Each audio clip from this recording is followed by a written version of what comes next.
All right, week 4 is in the books. Global Poker has left Canada, and now I'm down to 3 poker sites, awaiting approval on a 4th one from Europe.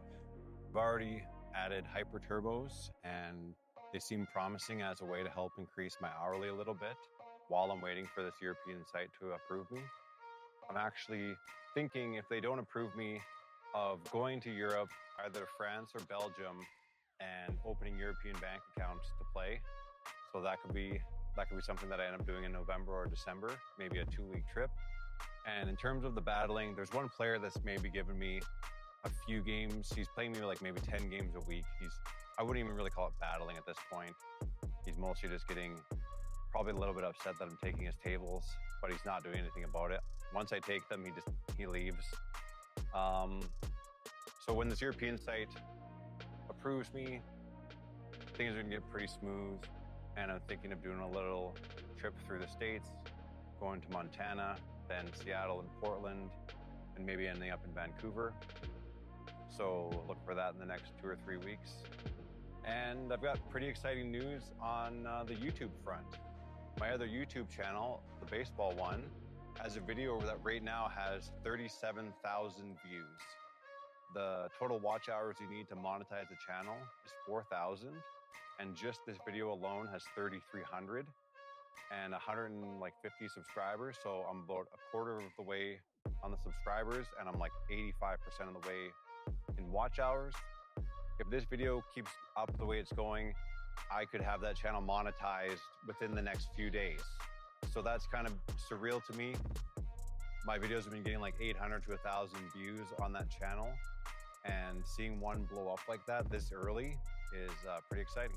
One thing that's been on my mind a lot in the last week is that Global leaving Canada for poker has forced me to find my ceiling, because the only option to be able to play poker full time was to go and battle other players, something I had kind of avoided in the last 2 years because I could get away with it.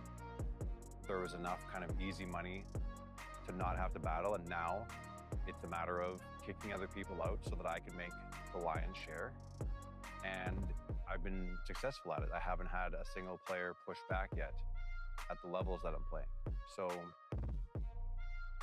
I could have, about a month ago, I could have given up poker and just said, I'm just going to abandon this. I'm going to go find some job, probably not be able to spend as much time on YouTube as I wanted. But I said, what do we have to lose? What do I have to lose by trying? If I fail, I'm going to have to get a job anyways, right? So let's go fight for this.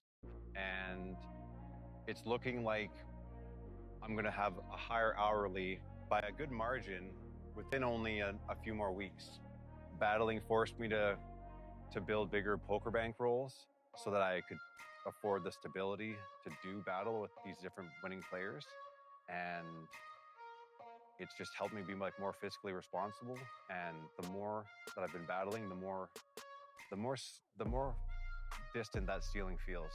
I feel like my potential is a lot closer to 50 and above than it is to the $20 and $30 games that I play mostly.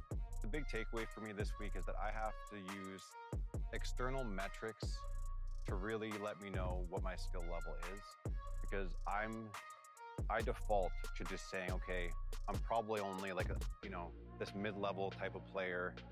But when I'm forced to actually go and see what I'm capable of, the ceiling is far higher. And some of the guys that I'm beating at $20 and $30 games are playing $50 games, and one of them is playing $100 games. So all of this has kind of forced me to reevaluate the idea that my ceiling might be far higher than it is, and my hourly might be far beyond what I'm kind of limiting myself as. That's something that I'm trying to consciously think about more often on a day-to-day. Anyways, I should know in the next week or two whether I'm on this European poker site, and if I get on there, I'm probably going to do that baseball, loop through the States. And if I don't get on there, I'm going to be looking to plan a trip to France, maybe to Belgium or Estonia, because I guess they have friendly banking regulations. And open a European bank account to get on those European sites to keep this whole poker thing going.